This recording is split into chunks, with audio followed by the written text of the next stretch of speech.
Film की शुरुआत में हम एक आदमी को देखते हैं जो मास्टर जैसा था। इस कैदी को जेल में लाया जा रहा था। इसे लाकर जेल में बंद कर दिया जाता है और इस जेल में पहले ही एजिन नाम का आदमी और उसकी साथी कैद थी।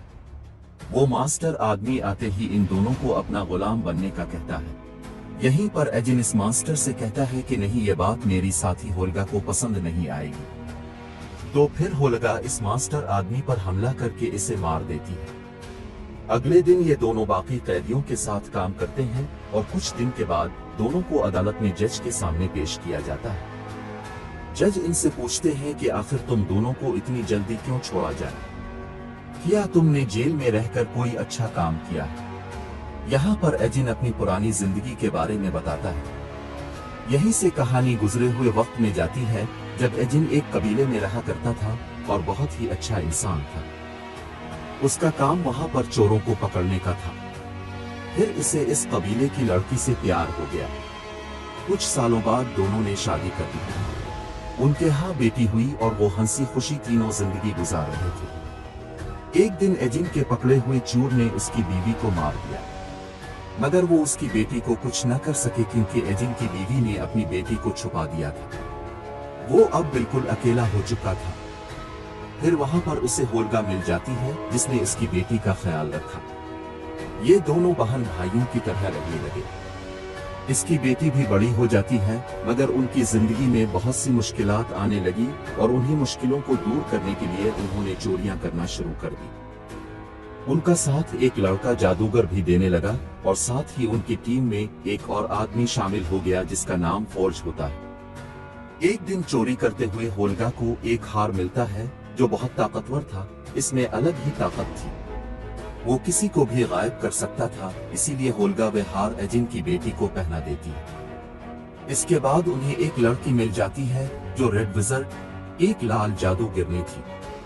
वो इन लोगों को नक्शा दिखाकर एक जगह पर चोरी करने का कहती है, पर वो जगह बहुत खतरनाक थी। एजिन इस बात पर तैयार नहीं था, मगर फिर भी वो अपने साथियों की बात मान लेता है। ये अपनी बेटी को घर पर रहने का कहता है और खुद अपने साथियों के साथ चोरी करने के लिए निकल गया था।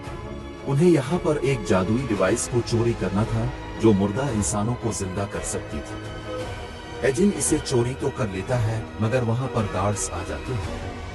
उनके सभी साथी बच गए थे। वो डिवाइस एजिन अपने साथी को दे देता है।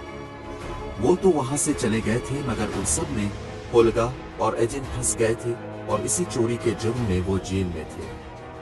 कहानी दोबारा से प्रेजेंट में आती है, मौजूदा वक्त में, जहां पर ये सारी कहानी एजिन जज को सुना रहा था। अब यहाँ पर एक बहुत बड़ा परिंदा आता है। ये दोनों इस परिंदे से लटक कर खिड़की के रास्ते से बाहर आ गए थे, यानी कि ये लोग अब जेल से भाग चुके थे। ये दोनों इस परिंदे की मदद से जमीन पर आ गए थे।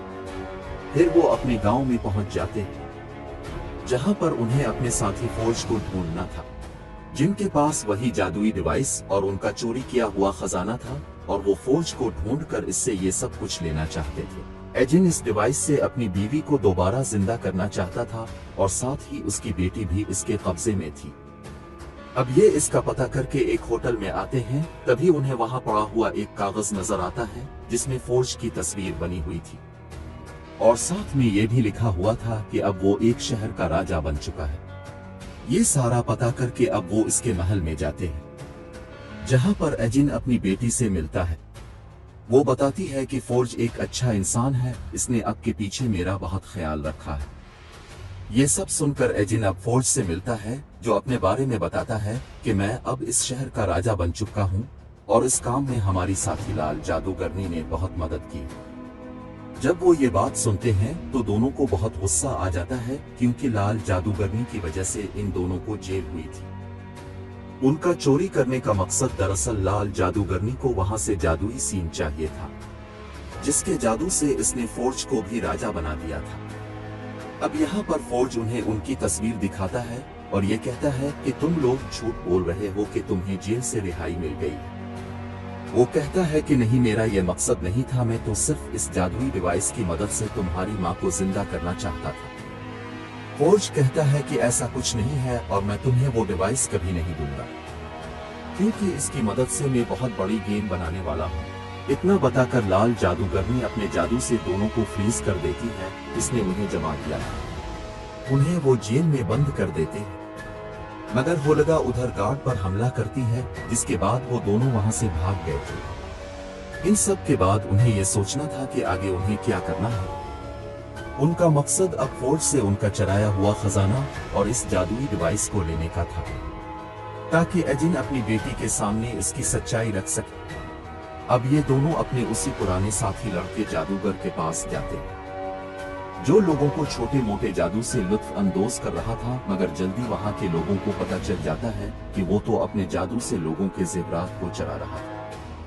ये जानकर वहां के लोग इसे बहुत मारते हैं। तभी उधर एजिन और होलगा आकर उसे बचा लेते हैं और इसे फोर्ज के बारे में बताते हैं। एजिन इसे बताता है कि मुझे टीम की जरूरत है, मैं फोर्ज से बदला लेना चाहता हूँ।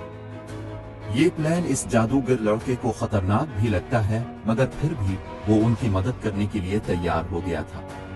और साथ ही वो उन्हें एक लड़की के बारे में बताता है जो किसी भी रूप में बदल सकती थी और किसी के भी दिमाग को पढ़ सकती थी।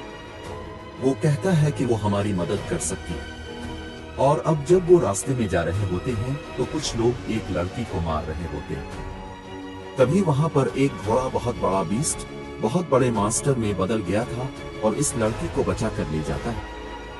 यहाँ पर हमें पता चलता है दरअसल वो कोई और नहीं बल्कि वही लड़की थी जिसके बारे में जादूगर लड़के ने उन्हें बताया था। एजिन इस लड़की को अपनी सारी कहानी सुनाता है और साथ ही काम के पूरा होने पर पैसे देने का कहता है। वो भी अब उनकी टीम में शामिल हो गई थी। वो लड़की फोर्ज के दिमाग को पढ़ने की कोशिश करती है कि उसने खजाने को कहां पर छुपाया हुआ है, और साथ ही उन्हें ये भी पता चलता है कि फोर्ज किसी गेम की तैयारी कर रहा है। मगर जल्दी ही उन सब के बारे में लाल जादूगरनी को पता चल गया था कि कोई उन्हें सुन रहा है। इससे पहले वो लड़की को पकड़ती वो अपने दिमाग को वापस लेकर आती है और आकर एजिन को बताती है कि फोर्ज का खजाना एक ऐसी जगह पर है जहां पर बहुत से गार्ड्स हैं। हमारा वहां पर जाना बहुत मुश्किल है। एजिन जादूगर लड़के से कहता है कि क्या तुम अपने जादू से वहां की सिक्योरिटी को नहीं हटा सकते। वो कहता है कि नहीं, मेरा जादू इतना ताकतवर नहीं है, मैं तो छोटा मामूली सा जादूगर हूँ। मगर हाँ, मेरे कबीले वालों के पास एक हेलमेट था जिसके साथ हम किसी भी तरह के जादू को कर सकते, पर वो सब एक लड़ाई में मारे जा चुके। होलगा कहती है कि हाँ, मैंने भी जादूगरों की लड़ाई के बारे में सुना था। वो कहती है कि मेरे पास एक प्लान है। अब ये सभी को लेकर एक कब्रिस्तान में जाती है जहाँ पर उनके साथी लड़के जादूगर के कबीले वालों को दफनाया था। ये उन पर कुछ पत्थरों की मदद से जादू करते हैं, जिसकी मदद से वहां पर सभी मुर्दे जाग गए थे। और अब ये इनसे हेलमेट के बारे में पूछते हैं, मगर कोई भी नहीं जानता था। तभी उधर जादूगर का मुर्दा बताता है कि वो हेलमेट मेरे पास था, मगर इस वक्त जब मैं मरने वाला था मेरे पास एक वॉरियर आया और उसने मुझसे हेलमेट को ले लिया और ये कहा कि मैं इसका बहुत अच्छे से ख्याल रखूंगा। ये सब बातें सुनकर अब वो इस वॉरियर को ढूंढने वाले थे, मगर एजिन को अपनी बेटी की याद आ रही होती है, इसलिए वो उसके पास जाना चाहता था। मगर होलगा कहती है नहीं, हम ऐसे नहीं जाएंगे, हमें पूरी तैयारी के साथ फोर्ज का मुकाबला करना है। ये अपना बाकी सफर करके इस वॉरियर तक पहुंच जाते हैं। हम देखते हैं कि वो एक बहुत बड़ी मछली के मुंह से कैट का बच्चा निकालकर उसकी मालिकन के हवाले कर देता है। सभी लोग इसे देखकर बहुत खुश होते हैं। यही सब कुछ एजिन भी देख रहा था।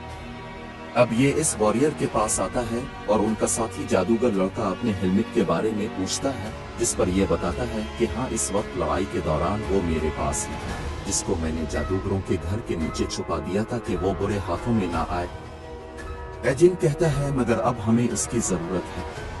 वो वॉरियर कहता है कि ठीक है, मैं तुम्हें वहां तक ले जाऊंगा, पर तुम्हें मुझसे प्रॉमिस करना होगा कि तुम इसका इस्तेमाल बुरे कामों में नहीं करोगे। एजिन इस बात का इससे प्रॉमिस कर लेता है। अब वॉरियर उन्हें खाई के पास ले जाता है, जिसमें उतरकर उन्हें एक खतरनाक गार से गुजरना था। मगर जब वो हेलमेट के पास पहुंचते हैं तो इस तक जाने वाला पुल टूटा हुआ था। यहाँ पर एजिन के साथी जादूगर लड़के के पास एक छड़ी होती है, जिसकी मदद से पोर्टल, एक रास्ता बनाकर कहीं पर भी जाया जा सकता था। अब वो वॉरियर आगे कुछ जादूगरों के पास जाता है और ये कहता है कि अपनी अमानत वापस लेने आया हूँ। ये इस जगह पर पहुंच तो चुके थे, मगर वहां पर बहुत सारे जादूगर थे जो इस हेलमेट की हिफाजत किया करते थे, मगर अब वो हेलमेट देने के लिए तैयार नहीं थे, जिस वजह से इन जादूगरों के साथ बहुत लड़ाई होती। इसी दौरान वहां गार में एक सोया हुआ ड्रैगन भी जाग गया था। इस लड़ाई में एजिन की टीम तो बच जाती है और उन्हें हेलमेट भी मिल गया था, मगर सारे जादूगर मारे गए थे। लेकिन अभी भी ड्रैगन ने उनका पीछा नहीं छोड़ा था। वो सभी उसी गार में फंस चुके थे। यहाँ पर पानी भी भरना शुरू हो जाता है और अब ये अपने साथी जादूगर लड़के की मदद से वहां पर एक पोर्टल बनाकर वहां से निकल जाते हैं। ये एक समंदर के रास्ते से बाहर आ गए थे। वॉरियर एजिन को कहता है कि मेरा काम अब खत्म हो गया है और गुड बाय कहकर चला जाता है। वो हेलमेट अब इस जादूगर साथी लड़के के पास था, जिसको पहनते ही सब कुछ बदल जाता है। वहां पर सब कुछ फ्रीज हो गया था और इस लड़के के सामने इसके दादाजी आते हैं और कहते हैं कि तुम्हें एक टेस्ट देना होगा। मैं देखना चाहता हूं कि तुम इस हेलमेट के काबिल हो या नहीं। और जब वो हेलमेट पहनता है तो वो गिर जाता है। वो लड़का जादूगर एजिन को बताता है कि मैं इस हेलमेट के काबिल नहीं हूं, ना मैं इसे पहनकर जादू कर सकता हूं। एजिन कहता है कि अब हमारे पास कोई और रास्ता नहीं है। हमें अब जल्द ही फोर्ज के महल में जाना होगा और वहां पर हम सीधा इस पर हमला करेंगे। एजिन अब महल पहुंचकर अपनी गिटार को बजाता है और सभी गार्ड्स का ध्यान हटाता है और इस बात का फायदा उठाकर उसके बाकी साथी महल में पहुंच गए थे। यहाँ पर उनकी गार्ड्स के साथ लड़ाई हो जाती है जो उन्हें महल के अंदर जाने से रोक रहे थे। तभी जादूगर लड़का इस हेलमेट को पहन लेता है, जिसके पहनते ही इसके जादू का असर भी होने लगा था। मतलब कि वो जादू और इस हेलमेट के काबिल हो गया था। वो अपने जादू से सभी गार्ड्स को मार देता है। वो लड़की जो हर किसी का रूप ले सकती थी, अब वो फोर्ज के खजाने के पास जाती है, जहां पर इसे पता चलता है कि खजाने को बोट में डालकर वहां से दूर ले जाया जा रहा है। वहां उधर एजिन के पास लाल जादूगरनी और फोर्ज भी पहुंच गए थे। जादूगरनी एजिन को एक बड़े से सांप में लपेट देती है। फोर्ज कहता है कि अगर तुम अपनी जान बचाना चाहते हो तो तुम्हें मेरी एक बनाई हुई गेम में जाना होगा, जिसको जीतने के बाद ही तुम्हें और तुम्हारे साथियों को रहा करूंगा। उन्हें अब एक पजल गेम में भेजा जाता है, जहां पर और भी टीम्स थी। गेम को देखने के लिए लोग भी आए हुए थे। यहीं पर उन सब के हाथों पर एक बेल्ट को बांध दिया जाता है ताकि गेम के दौरान कोई जादू न कर सके। गेम दरअसल एक मेज थी।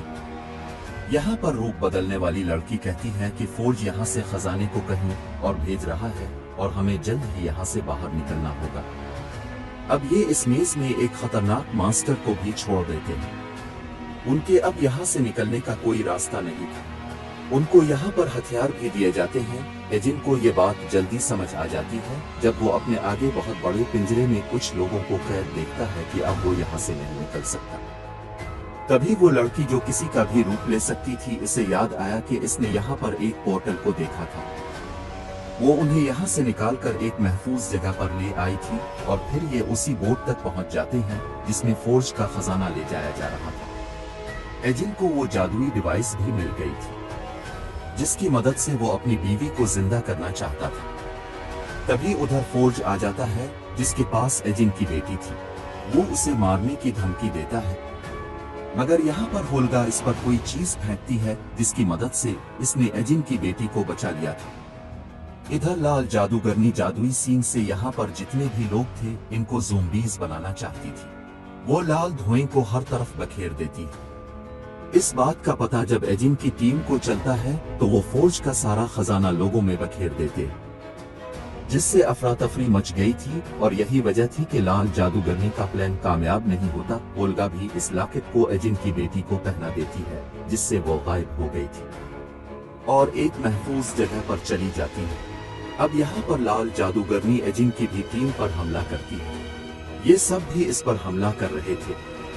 वो लड़की जो किसी का भी रूप ले सकती थी, वो एक बहुत बड़े भालू में बदलकर लाल जादूगरनी पर हमला करती है, मगर लाल जादूगरनी अलग अलग मॉन्स्टर से उन पर हमला कर रही थी। जादूगर लड़का भी हेलमेट पहनकर लाल जादूगरनी पर हमला करता है, मगर वो उन सब से ताकतवर थी और उन सब को अपने से दूर कर रही थी। तभी जब वो एजिन को मारने आगे बढ़ती है, इसके हाथ में वही ब्रेसलेट आ जाता है जिसके पहनने से कोई भी अपना जादू नहीं कर सकता था और उसको उतारना भी बहुत मुश्किल था। ब्रेसलेट दरअसल एजिन की बेटी ने इसे पहनाया था, जो गायब होकर वहां आई थी।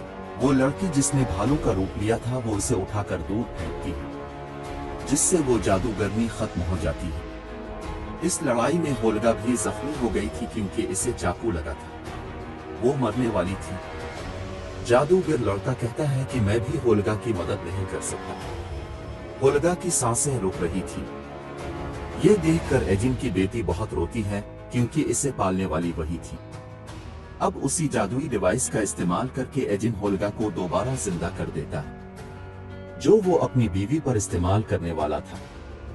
होल्गा दोबारा जिंदा हो गई थी। ये लोग बहुत खुश थे। फौज से पहले जो यहाँ का असल राजा था, इसे भी उसका ओहदा दोबारा दे दिया गया। राजा एजिन की टीम को वहाँ के सबसे बहादुर वॉरियर्स होने का ऐलान करता है। कई सालों के बाद हम फौज को देखते हैं, जो उसी जेल में कैद कर दिया गया था जहाँ पर होल्गा और एजिन कैद थे। वो वहां से भागने की भी कोशिश करता है मगर नाकाम रहता है। और उसी के साथ ये कहानी यहीं पर खत्म हो जाती है। देखने के लिए शुक्रिया।